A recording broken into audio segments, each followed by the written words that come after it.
public toilets that would play Burt Bacharach. Door closed. Please press button to lock. Door locked.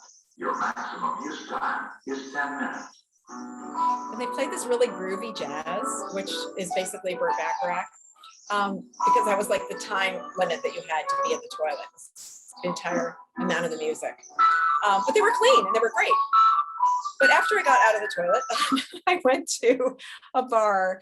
And on this day, I'm just out of Hamilton. I visited Irene, who just came with me for the first 8 days of the trip. She lives in Hamilton. And I was very close. I was in Fata Fata and I met these really great people. You can see the weather's wonderful. We're like in short sleeves. We're drinking and having a good time. But here's your first mistake on any long distance through hike. If you have great weather, you should move on, because the next thing I had to do was climb Mount Peronia. And the next day was absolutely pouring rain. And I thought I'd hit the worst mud of all in the Ratea forest, but I had not. The Peronia was crazy. It was deep mud and it was roots that were slippery and it was up and down. And you drop your walking stick because you're trying to take a movie and you're trying to figure out where to step. And I love this because it just shows how careful I'm being. I'm not going to step in those big, giant, deep, muddy footprints. It was slippery, it was root filled, it was actually cold. When it's not, the sun isn't shining, it's cold. And so I'm slowly getting more and more frustrated and depressed as I'm coming off the mountain. Path, and you can see there's these huge steps. The path is clear, but this is the part where you're like, don't do that, don't step there. Yeah, and it gets a little crazy.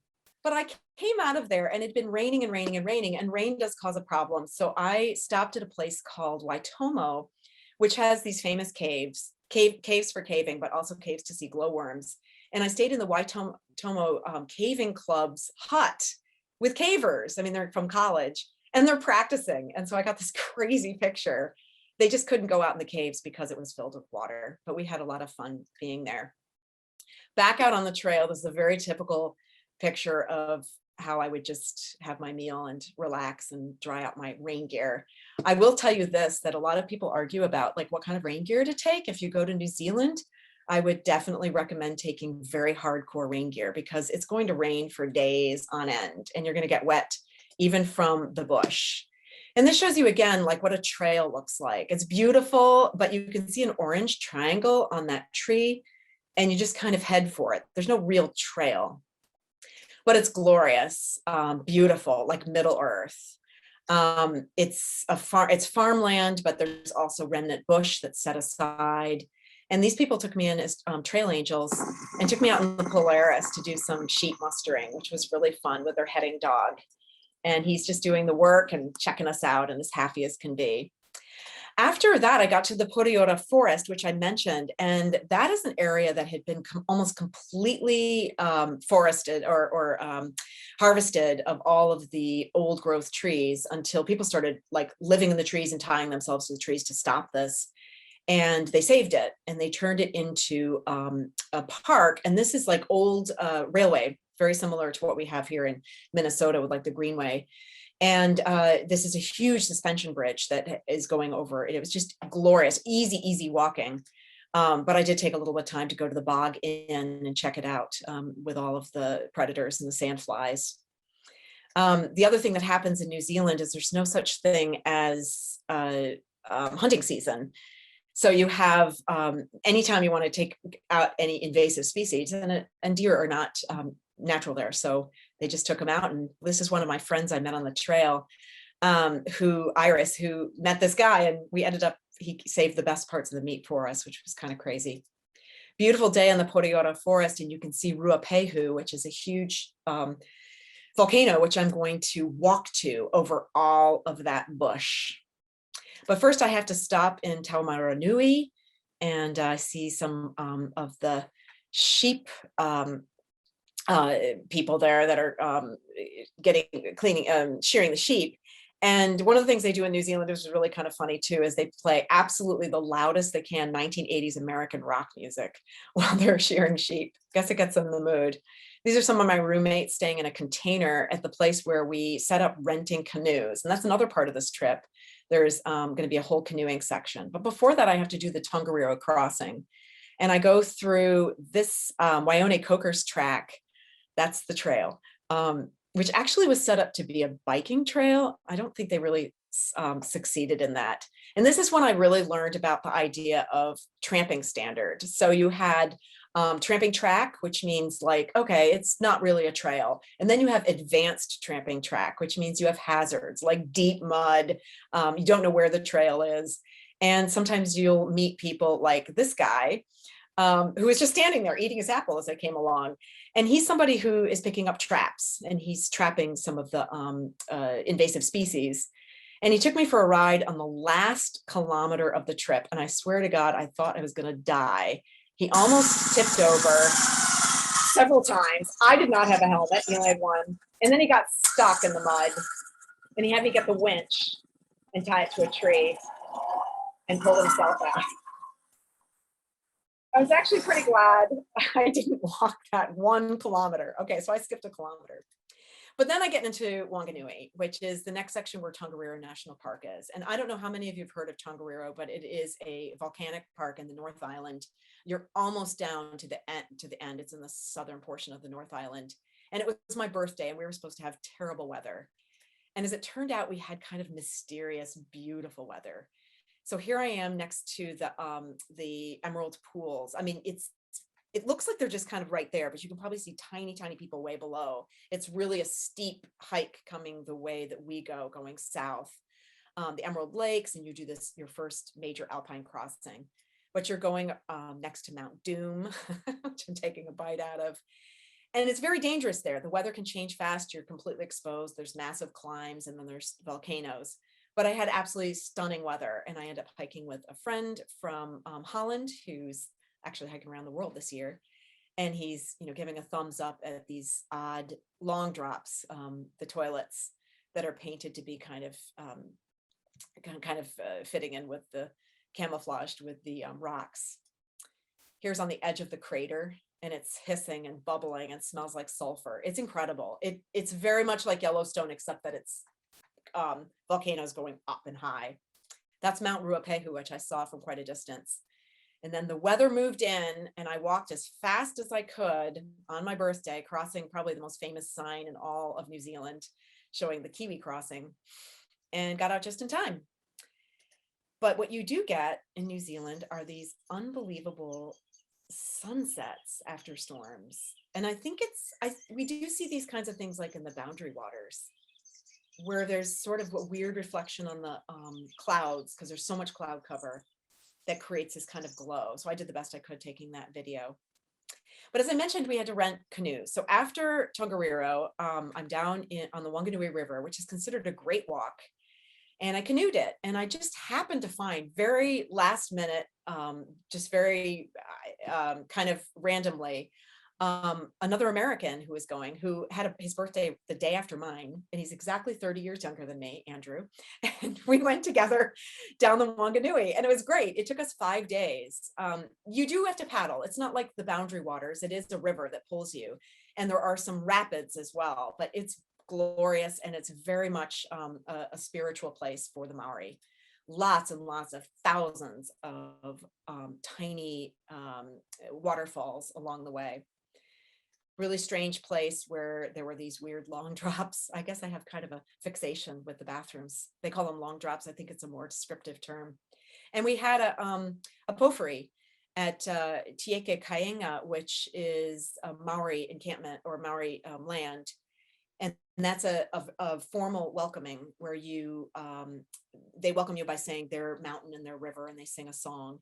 And we did the same, and it was really, really, really special. And I sang America the Beautiful with Andrew.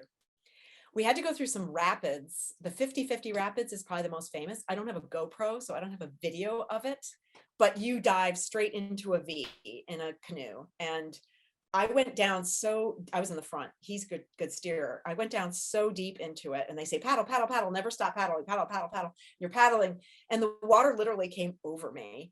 We didn't tip, but we filled the canoe with water, and here he's emptying it. It was 26 gallons of water in the canoe. We were kind of tippy, but we didn't go over. Had beautiful weather until the last day.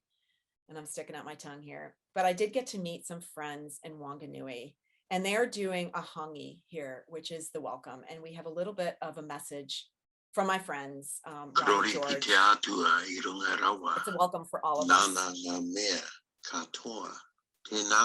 Alison, Roa ko Richard, It's my husband. tēnā kōrua. No mai, aere mai, uki mai, ki te wānau o te kaupapa o te pō, ki te ikoi o Alison o te Araroa.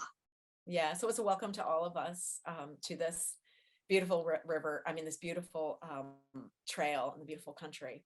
After I left Rob and George, I went to Manawatu, where I was on the beach again for a day. Then more trail angels taking care of me. You can see how beautiful the day was. And it's Christmas.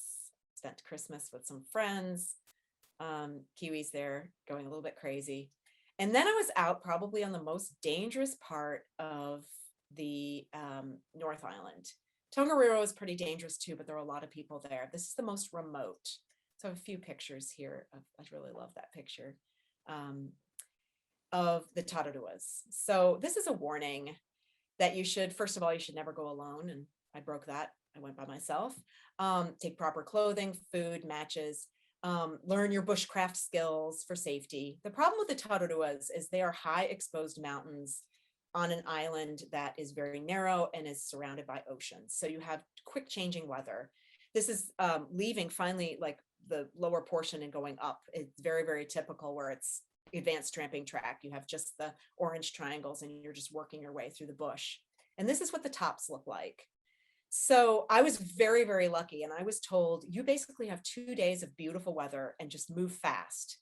And I did. And it was kind of the first time for me on a through hike or on any hike of my life where I kind of pushed myself and I realized, you know, you can still really enjoy it and go fast and you can set a goal and get there. So I'm walking like all the way along these tops, along that ridge, all the way around, I don't know, probably 15 miles of it. And oddly enough, the top, you can't see it right here, was muddy. I mean, so you would slip and then you'd have grass growing over it. So it was difficult, but the weather is kind of mysterious. It's kind of clearing. And it was unbelievable to be there by myself and to know that I really had these 2 days. This is Edelweiss. It's a special kind of New Zealand Edelweiss. So you have incredible alpine flowers and you also have incredible goblin forests because there's so much rain there. On the Kamahi, there's on the mountain Totora, the moss just clings to it and they look like animals. They look like creatures. So you're walking on the tops and then you go dive down into them and you come back to the tops. So I had this whole day to myself. I knew I had to get to this one spot. And it was kind of the first time I really pushed myself. And I got to a hut and it only sleeps 2 people. And I thought, I haven't seen anyone all day. There's not going to be anybody here. And I got around to the front door and there were 2 pairs of shoes there. And I was like, ah. So there were 2 guys already in the bunks. But the great thing about a hut is, I mean, if the weather really, really turned bad, they would let me sleep on the floor or something. I mean, you would stay inside for safety. It also has water and there's no water at all on the tops. So you have to carry water between the huts, but they collect it from the roof and fill these cisterns, as you can see. But my tent, it's a tarp tent. I'm setting it there and it's, you know, you can tell it's really, really, really wet. And it's directly in the trail because it's the only flat spot. I mean, but there was one other flat spot, but this is the helipad. And as you can hear, there's like no sound. There wasn't even wind that day. And this is my sunset. This is where I had dinner. Probably one of my favorite days of the entire trip to have the Tararuas. And actually, when I walked away from that hut, the guys, I could hear them talking. They said, she's like our mom's age. We should give her a bunk. And I was like, guys, it's okay. I'm good. So they were really sweet. But I did have spectacular weather in the Tararuas. And it's very typical, this kind of tussocky top. And then you can see the forests below, or you'd have the goblin forests. It was absolutely beautiful. There's only about 10 days a year that are this gorgeous.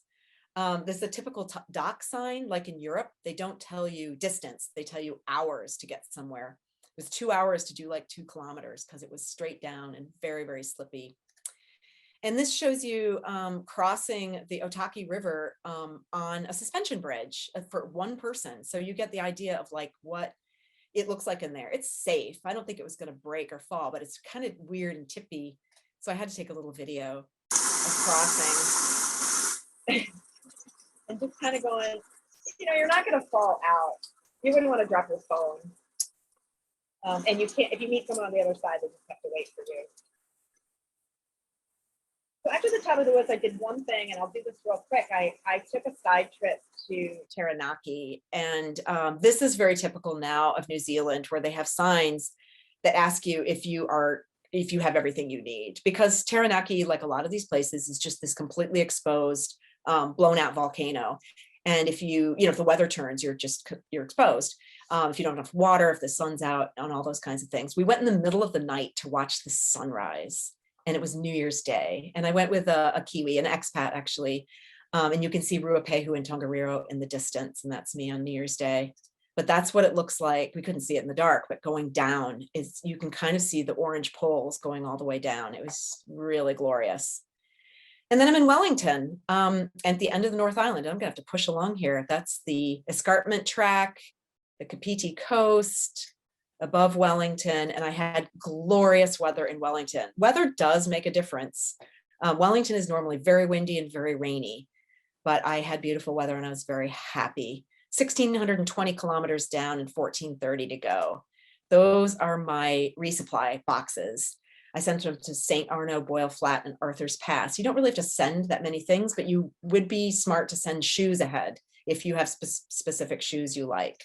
So here's another map. I've come all the way down to Wellington. You actually come kind of north to Picton and then to the Queen Charlotte track. And it was not auspicious weather. This is more typical of this region, is to be this gray. But when I started the Queen Charlotte track, that is not a postcard. That is the color of the water. And it's a beautiful, I don't know if it's a great walk, but it is one of the really, it's pretty easy. It's straightforward. Trail is obvious, lots of people on it. You can actually stay and pay and stay in huts. But I opted to camp on top of a lookout. And that was my view. I'm being kind of silly. That was my sunrise. And I had one weka, which is a bird that it looks, people think they're kiwis, but they're not kiwis. They're out in the day and they steal things. And I just shamed him and he went away. You have a lot of mussels in this area. So I picked some off of the rocks and cooked them up. These are actually Havelock green-lipped mussels and they were amazing. Seafood's unbelievable. Again, this is not a postcard. I've not retouched that photo. This is the Polaris River. So you go back into the bush here and it is the most incredibly clear water I've ever seen in my life. It's this emerald green color. The only thing about it, it's great to swim in, it's cold, but you have to take your clothes off really fast because sandflies. Now the sound you're hearing is not sandflies, that sound is locusts, but not locusts, but crickets, I guess. But they're all over me and I'm just covered up as much as I can be, but they still manage to bite you. And the bites don't show up for 3 days. And they're really, at least for people who aren't Kiwi, they get kind of bloody and itchy and horrible. They don't tell you about that in the Pure New Zealand advertisement. Sandflies are horrible. And I think the problem with a through hike is you don't really want to carry bug spray with you. You want to just cover up or, maybe wear a face mask. I didn't get any bites on my face. Difference of sandflies though to mosquitoes is they don't bite when you're walking, which is a miracle. So they're never on you when you're hiking. It's only when you stop. You just have to choose where that is, but they're all in watery, swampy areas. I took a side trip to the Abel Tasman National Park, which is another great walk. And this is just a really beautiful picture of a cove where I put my feet in and it healed all of my sandfly bites. Then I was up into more Alpine Crossing. Now in the South Island, you start doing a lot of really exposed alpine walking. This is the Richmond range, and I had spectacular weather for the Richmond range, and weather does make a difference. I mean, if it's clear, you just feel like you can go the whole day and you can just sit there and enjoy it. A lot of open exposed areas. In this case, you don't go into the goblin forests, you go into beech forests. And beech trees are so interesting. I mean, look at those shapes. They leave these little tiny leaves, and they're ancient. The fossils have been found on Antarctica. So they're really, really cool and special. And you also see a lot of like these little purple patch fungus, lots of beautiful little things at your feet. And in the South Island, you tend to stay in huts. There's an entire culture of huts in New Zealand. Started out for hunters and musterers of sheep, and then became part of the, of tourism. I mean, this is a new hut. You can see it's made of metal, but they collect the water off of the roof, and they have bunks inside, and you stay with people. Of course, then you have to start, being nice to everybody and making friends. Sometimes you camp outside, but here there's no flat area. But you can see how happy I am. I'm in an early start up to Purple Top, and the mist is down in the valley. It's kind of a funny day. I get to the top of Rintoul and I'm like, look at me. I'm just cruising. I'm up high. And I realize this is Little Rintoul. I actually have to go up that. And you might be able to see, I have to go all the way down to the saddle and work my way up. And it was a scree disaster of an accident waiting to happen. But it was exciting. And on a beautiful day, it was wonderful. But I did learn a lot about moving fast. And this is the whole thing about like, how much do you enjoy it? How much do you take time? How much do you move? And on a through hike, you're always thinking of like the weather and getting ahead and making sure you can get to the end, before the snow comes or cold. This is another hut where I met some friends, and I was planning to stay there, and they convinced me to move on. And as you can see, it's an orange hut with a number on it. And the reason is you might be able to see in this picture, there's a little tiny hut in the middle of this vast expanse. And if a helicopter's coming for rescue, which there are a lot of rescues needed, that's the only way they can see the hut. That's what the trail often looks like, a big dead riverbed or no trail. You have to go that way, and you're just kind of working your way along the sidling along this. When weather turns bad, it goes quick. So I'm going up here in Nelson Lakes to the Upper Traverse Hut. I think I have to really move along here. I'll play you this quickly. This is the weather report. Tomorrow, Sunday, rain clearing morning, but returning in evening. Southwesterly gale, turning into severe gale in exposed places in the morning and easing later. The severe gale. I had clear weather and beautiful scenery. I'm just going to move along here, but I had gale force winds at the top. And I state the obvious here. It's really windy. And it was really clear. This is Rodomare Whenua, Blue Lake. And this is in the Nelson Lakes. And it was beautiful, gorgeous, some of the most exciting. But I had to cross with friends, and because it just got really crazy. I'm going to move this along quickly because I know I'm running out of time. This is Waio Pass. I tend to spend too much time talking about all these things. And we had crazy weather, the gale force winds, the rain came in, the spitting sleet, but it still kind of made it exciting and beautiful. Again, I took another video of what kind of working away along the tree. But exciting to get to the top, go over the top. I'm going to push this along here to Canterbury. So again, this is, we're moving down from the northern part. We're getting kind of to the central part of the South Island. And I have these things called hazard zones. There's 3 of them on the trail. There's one that's near Glenorchy and the Rakai and the Rangitata. And the reason you have hazard zones is because you can't cross that. I did not take this picture, but this is from the air looking at the Rakai River. It's a braided river, and these are all over. I think we have them like in Alaska in this country, but in New Zealand, they're everywhere. And you have to get a ride around, but you do end up crossing a lot of rivers. So in Canterbury is where I really improved my technique of walking across rivers. It's not that deep here, but it's rushing, and you could hurt yourself. You could lose some things. This is a technique of crossing when it's really deep up to your thighs, is to grab hold of each other. We were really lucky to have this 3-wire bridge. It's my friend going 1 foot at a time.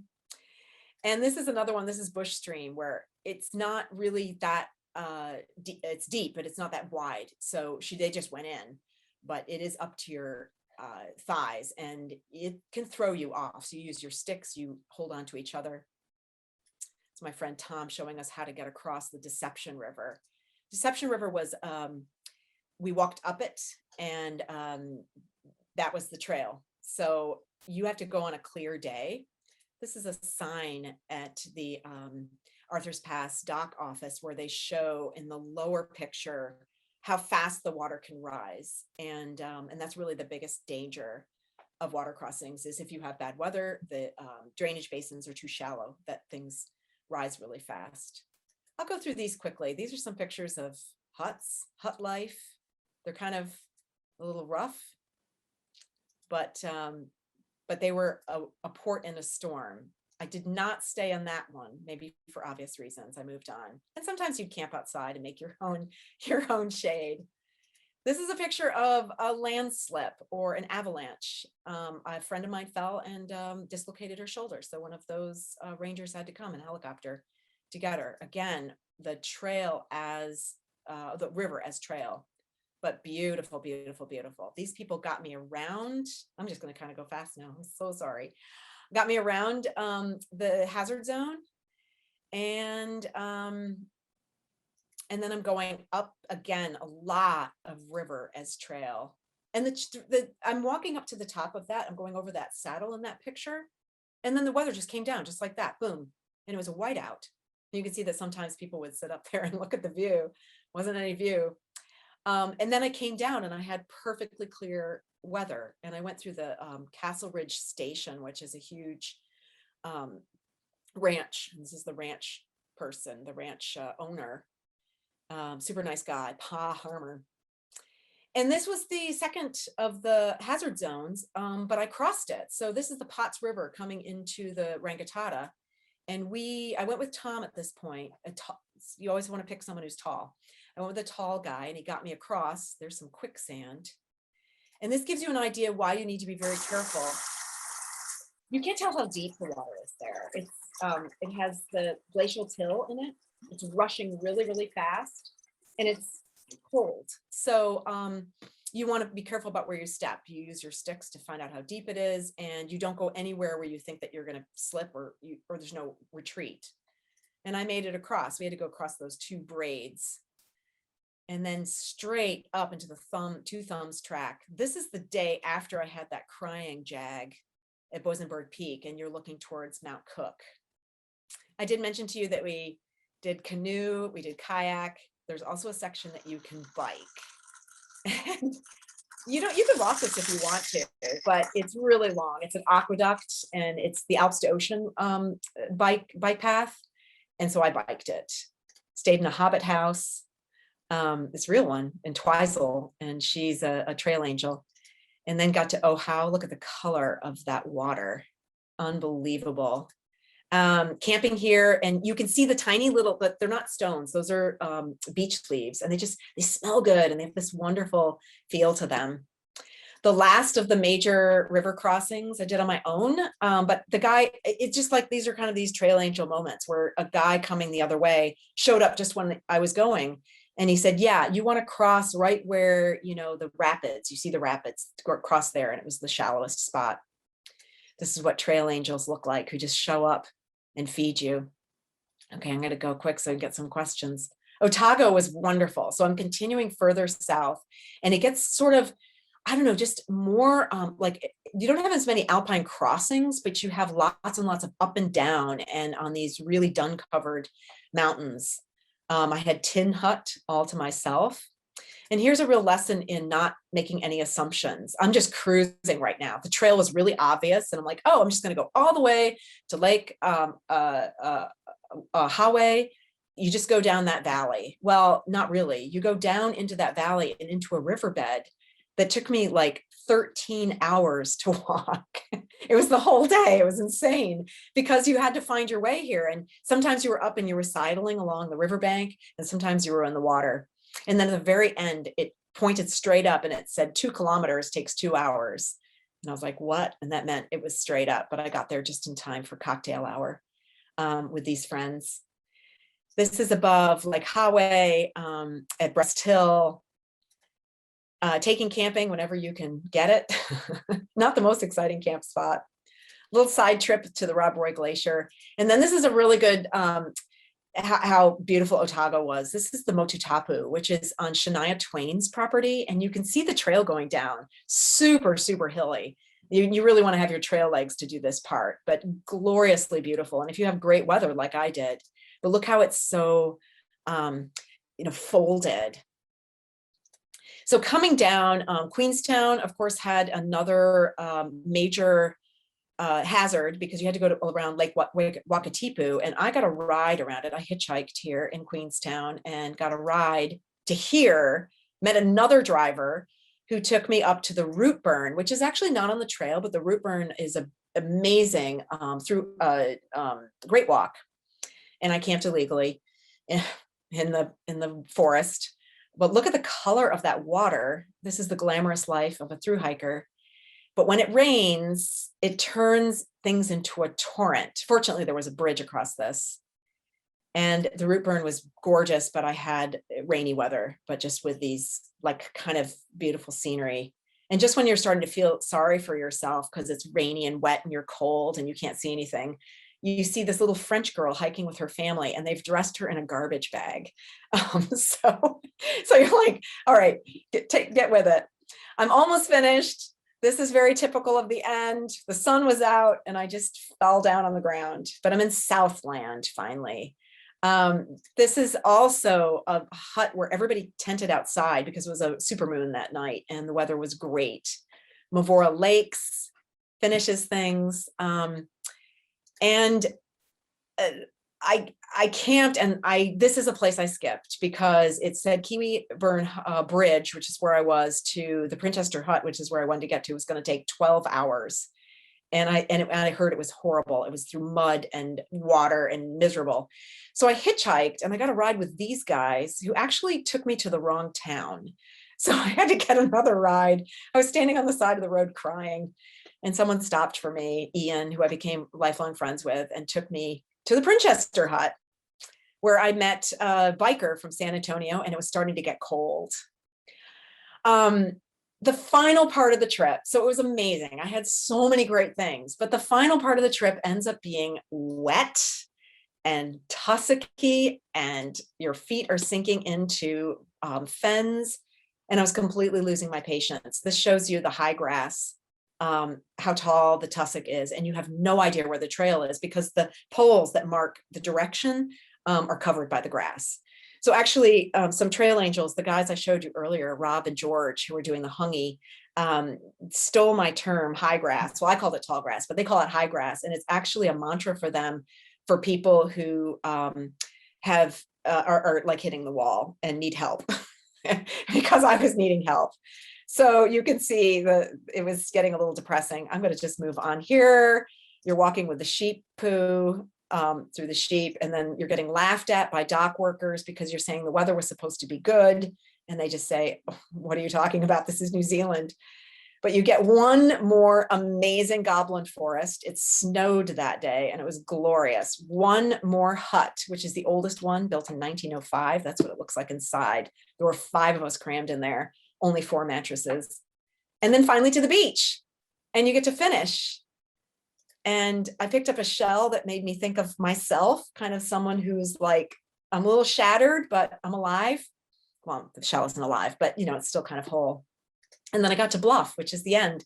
And I didn't go right to the end. I had to have Bluff oysters from the Fovo Strait, which are the most famous oysters in all of New Zealand, certainly.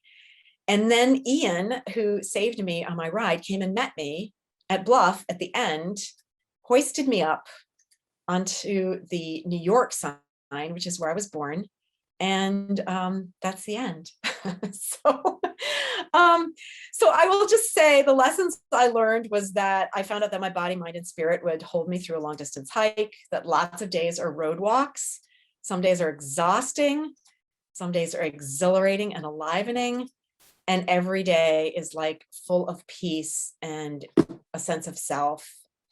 And I am extremely happy. I think the thing that I've learned about this is that happiness, the goal of life is not happiness, peace, or fulfillment. It's to be alive. So when I couldn't take any more, you just had to laugh. That's my podcast, but I will put it here because we only have a few more minutes to take questions. Sorry, I was talking really fast there, Adon. No worries. Alison, can you hear me? Yeah. Okay, great. I just want to make sure that I unmuted myself. I actually had a question myself. Looking at a lot of the terrain that you cross, lots of water, lots of mud, lots of scree, lots of forest, really a mixed bag every day or every so often. I was kind of looking at some of your footwear and some of the pictures, and it looked like at one point you were wearing maybe some lightweight kind of croc-like slip-on sandal. The picture, the video with the bugs. Oh, yes. You look like you're wearing some maybe lighter weight kind of ultralight hiking boots. Is that fair to say? How did those hold up, or did you find that you needed to replace your boots or get more cushion just with all that mixture of terrain and getting them wet constantly? And how did you manage that? Oh, for sure. Well, so I really learned on this trip for definitely that running shoes or trainers or whatever you want to call them are the best. So I have what I use are La Sportiva Akiras, and I used only 2 pair for the Araroa. For the PCT, I used 4 pair. So I think I learned I needed to have more pairs with me. They did wear out to the nubs. But the thing about them is you don't necessarily want to get waterproof shoes because it holds the water in. Yeah. And Kiwis you can't take your shoes off. You'll never get anywhere when you're crossing because you cross probably 1,000, maybe more. Yeah. I mean, in one day I was counting the stream I kept crossing because it was going like this and I was going straight.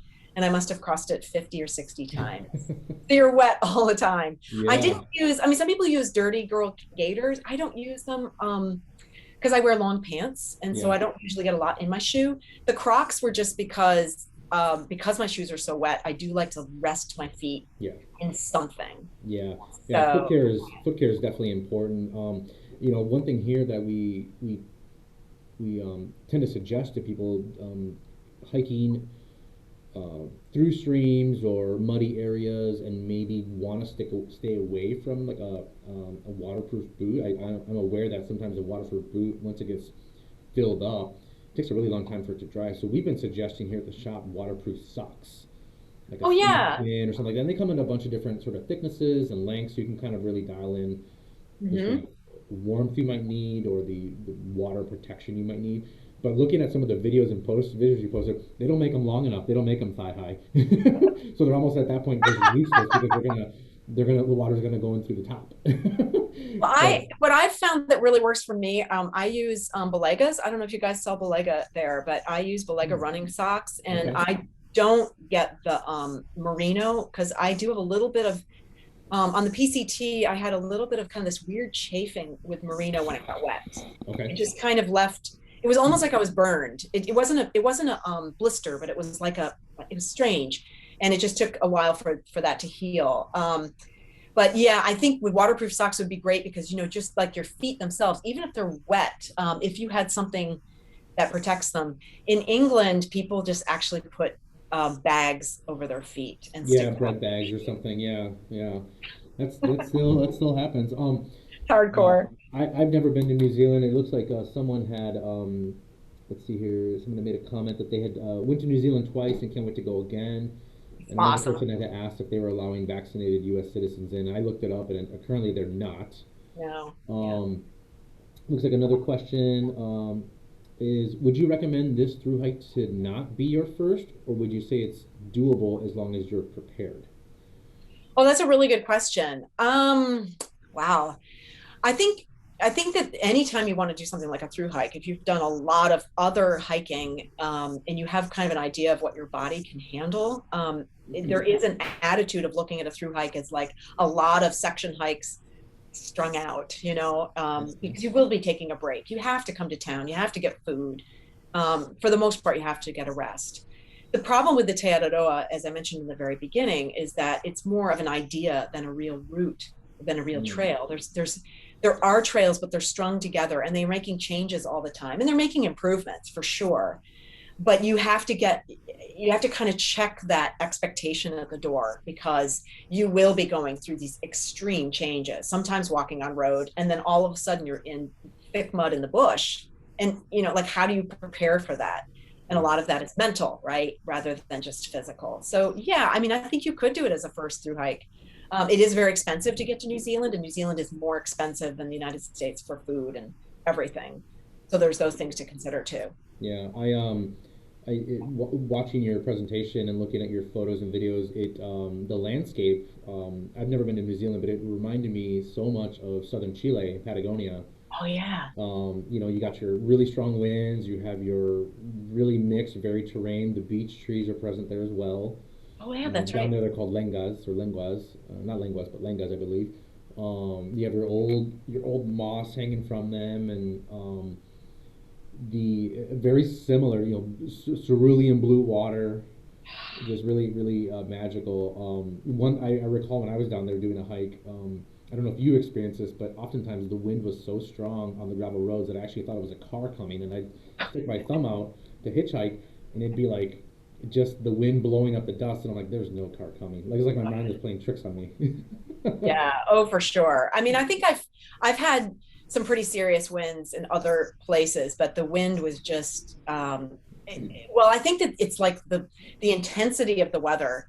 And those pictures I showed you of the Tararuas, for instance, which was really one of my favorite places, people have to crawl on the tops Oh wow. to get by, because it's so windy and so dangerous. Yeah. Yeah. Any other questions? Is there any need for any sort of permitting or anything like that someone needs to know No, but before going? no, there isn't. But there are two. Well, you do want to get a hut pass, Okay. because I stayed in approximately 31 huts. I think it was 30 to 31 huts. Yeah, I mean, I couldn't believe it when I was counting it up. Um, and they ask you, it's like $100, maybe a little less than that, 100 New Zealand dollars. So it's $70 or something. And to stay out of the weather and to have water, which is really, really important, because unless you want to carry your water that far, a lot of the tops don't have any way to collect it. So that's one of the problems, is that they have been having to remind, especially Americans, when they come, is to buy a hut pass, and people don't, because they figure, well, no one's checking. And Sure. that's just kind of gnarly. Don't do that. You can also, they ask you to donate money to the TA association. And I had friends do it for me. It was really sweet of them. I think it's like $200 or something. Oh, wow. But there's no permit required, and a lot of people, they talk about hiking your own hike. I mean, this is a situation where people definitely skip sections of road. They don't want to do any of the road. I walked pretty much everything, Yeah. but they'll skip sections, or they'll take a lot of side trips. It's very difficult and expensive to get there, so you might as well pack it in. Sure. Yeah. Yeah. I kind of say the same thing when we have people come into the shop and they're interested in going to South America. They tend to get sent my way, and I'm like, if you're going to go that far, give yourself more than 2 weeks. If you can stretch it to a month or even longer. Sometimes people, like you mentioned at the beginning, take a leave of absence or sabbatical, etc. I think with proper planning, we can have excellent performance on trail. Got another question and a comment here. A couple comments. Love your presentation, Alison. Thanks. Love your podcast and blog as well, and can't wait for more. Thanks. Here's a question. In terms of shipping yourself foods, shoes, etc., did you find yourself hiking long distances before your next package, or were there plenty of places to send shipments, or I guess possibly shop in between? Oh yeah. Well, so the North Island's a little bit better. There's things are closer. The TA Association, you could just look it up, Te Araroa Association on, I think it's like teararoa.com or something like that, or .nz, has really accurate trail notes, and it tells you kind of where everything is. And then, like, even in Gut Hook, people write a lot of stuff. So the North Island was better. The only place I had to send resupply, what I ended up doing was buying food in Wellington, putting it in boxes, and then sending it ahead, were the three places I probably could have come out and bought food, but it's a long hitch, and I just wanted to kind of keep moving. But the other thing you do when you go to a foreign country is, if for that long, is you send a bounce box. So I brought shoes, and I think it was shoes and socks, I think, but mainly shoes because I know exactly what I want, Yeah. and it would be hard to get exactly the right thing. I brought those into the country and then I sent them to friends ahead. So they were holding them in like Auckland and then Wellington and then Wanaka. So yeah, but it's not. There's a lot of stores. You end up, you figure it out. Yeah. Yeah, yeah. I will tell you one trick though. If you order a milkshake, they will put milk with chocolate syrup in it. Don't order. You have to order a thick shake, and that's what we think of So it. that's their So- chocolate milk. Yeah. Got it. So Okay. if you're like, right, to so know. if you're starving and you're a hiker who's ready for something, you want to get a thick shake. Yeah. Um, Overall safety, I'm just curious, as a solo person hiking, I think that's oftentimes a question is, how do you stay safe and etc. Right. Uh, Outside of the natural environment you're in, which has its own dangers, um, how would you what was your experience like? Did you feel relatively safe when there was other people and Yeah. hitchhiking, etc.?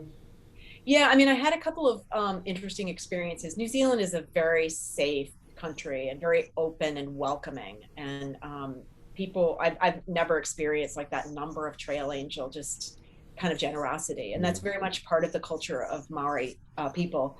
But I carry an InReach, Garmin InReach Mini, which I actually bought from you guys at Midwest Mountaineering. All right, thank Um, you. I mean, I don't know, they're about $350, and I don't have oh, maybe I do. I think I have it. I do. I have it right here on this drawer. Dee-dee-dee. Nice. Oh, it is So mini. It's the really little one, yeah. and what I did was I didn't put it in my pack. I tied it to me. So I had it like attached to my pants. You can actually put it in your pocket and it still picks up. And the reason I did that is because in case something happened in the water and I, lost my pack, they could still find my body. But the reason I use it was because Richard stayed here at home and he could follow my trail, but it has an SOS. And, let's face it, we don't know for sure if we get injured and we have to call an SOS. But other than that, I think the important thing to do is just like really, kind of just know your body. Try to be really careful in dangerous places. New Zealand, I think, the trail was much more dangerous. My experience, I've also hiked the PCT, and my experience was that people get injured on the PCT mostly from overuse. And people get injured in New Zealand mostly from like hazards. They fall or they're swept in the water. And that kind of tells you something that like, it's inherently more dangerous to be in New Zealand. And so like never go into a river that's swollen. I mean, you just have to, and you have to plan for that. You have to know you have enough food. You have to know that there's a way out. And there's kind of a whole psychology of risk taking. You need to have an attitude of like, I can change my plans. I'm not going to like go for the summit. I'm going to, hold myself back if I have to. Yeah. And that's really important. But like in terms of meeting anyone that was dangerous, I did. I was down on in Bluff, and I got a hitchhike there, and the guy, I opened his door to get in, and he turned to me and he said, Michael Jackson, guilty or innocent? Okay. And I said, what if I don't give the right answer? And I said, guilty. And then he went on this tirade, and he was just driving his car, but he was like looking at me the whole time while he was driving. And I thought, this isn't safe. But I didn't think he was going to do anything to me. Yeah. I just thought, it's very strange. And another guy offered me a beer when he picked me up hitchhiking. And he'd already like drunk like 3 from his 6-pack. Dangerous for selective reasons.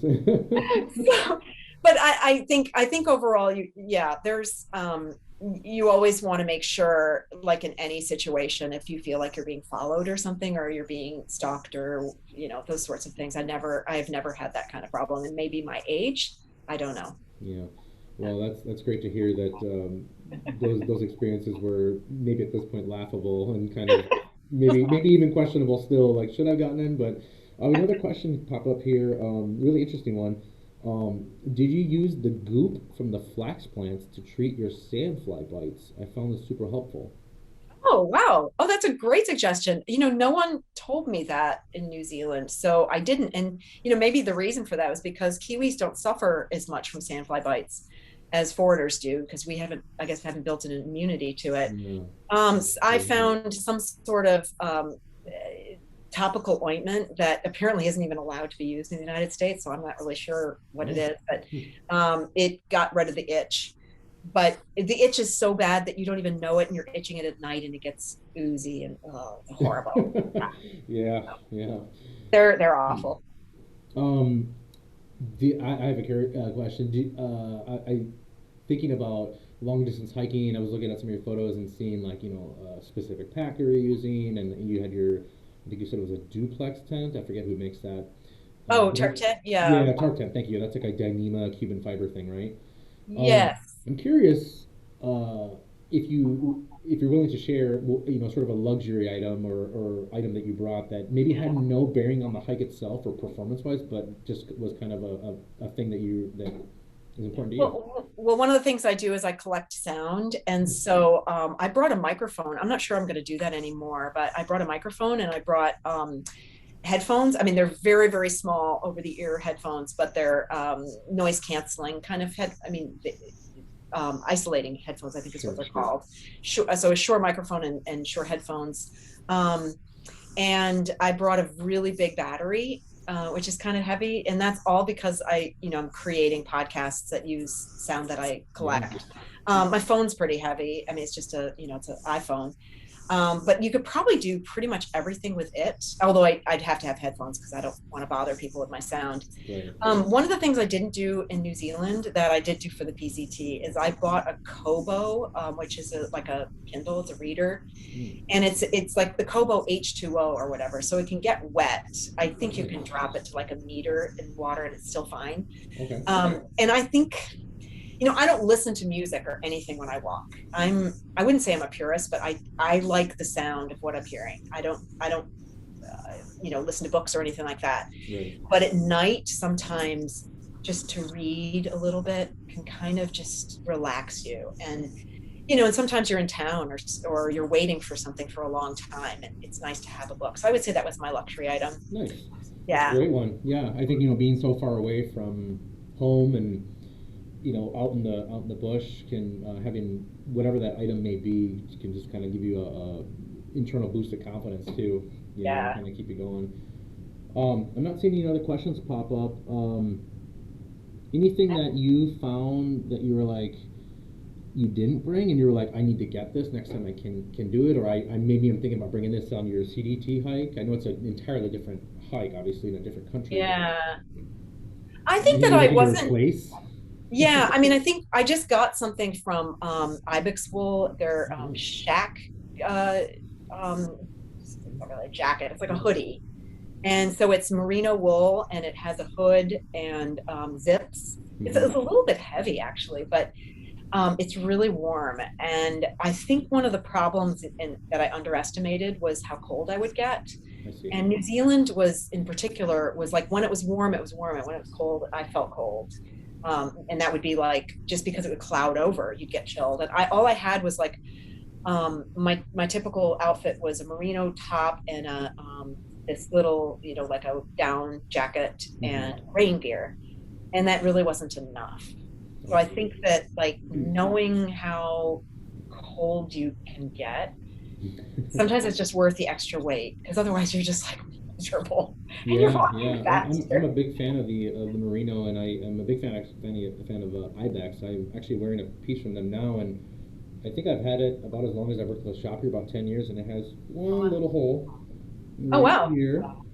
Oh, that's pretty good. Really strong. I find this stuff to be very, very durable. I've tried other brands. We sell a bunch of brands here in merino wool, but for some reason I tend to always grab my Ibex just because it's still going. The zippers are still working. And so